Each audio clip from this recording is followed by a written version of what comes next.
Jeshi la polisi lazungumza kuhusu kuchochea umma kuandamana.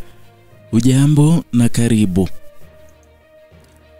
Jeshi la polisi nchini Tanzania limeweka wazi msimamo wake baada ya kuibuka taarifa mtandaoni zikidai kuwa limekuwa likihimiza maandamano kwa mbinu za kificho. Kauli ya ufafanuzi iliyotolewa makao makuu ya jeshi la polisi kupitia msemaji wake kwa jina DCP David Misime imesema bayana kuwa madai hayo hayana ukweli wowote na yamelenga kupotosha wananchi pamoja na kueneza hofu isiyo na msingi. Taarifa hii imeeleza kuwa madai hayo ni sehemu ya ongezeko la upotoshaji unaoenezwa kupitia mitandao ya kijamii ambapo watumiaji wamekuwa wakisambaza taarifa bila kuzingatia vyanzo sahihi. Jeshi la polisi limeonya kuwa upotoshaji wa aina hii unalenga kudhoofisha imani ya wananchi kwa vyombo vya usalama na kuleta sintofahamu isiyohitajika ndani ya jamii. Wananchi wametakiwa kukipuuza ama kuzipuuza taarifa hizo na badala yake kutegemea vyanzo rasmi vya habari kutoka mamlaka husika.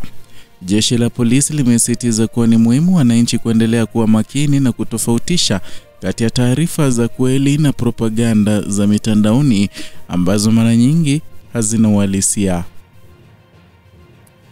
Na wakati huo ambao mitandao imekuwa ikitumiwa vibaya kusambaza taarifa zisizothibitishwa, kumekuwepo na ongezeko la hofu miongoni mwa wananchi. Jeshi la polisi limeeleza kuwa litaendelea kushirikiana kwa karibu na wananchi kuhakikisha kuwa nchi inabaki salama na kwamba amani ambayo Tanzania imekuwa ikijivunia kwa miaka mingi inaimarishwa zaidi. Aidha, mamlaka zimeonya kuwa zitachukua hatua kali za kisheria dhidi ya watu au makundi yatakayobainika kusambaza taarifa za uzushi kwa lengo la kuvuruga utulivu wa taifa.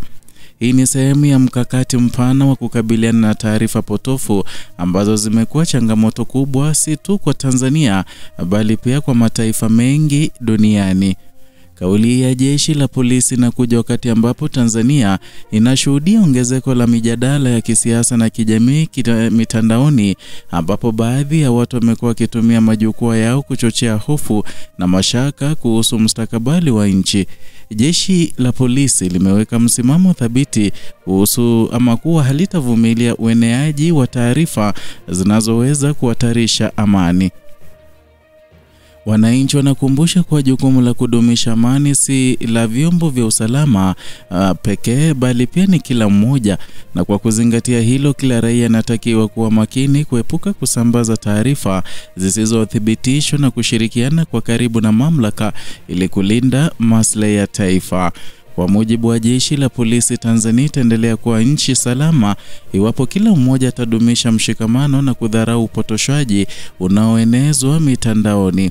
Kauli hii imehitimishwa kwa kusisitiza kwamba misingi ya amani na mshikamano wa taifa ndiyo ngao kuu ya usalama na Watanzania wote wanastahili kushikilia hayo. Kwa uchambuzi zaidi wa masuala ya kijamii, kisiasa na kiusalama, endelea kufuatilia Kenyascope na kumbuka kusubscribe na kulike video hii.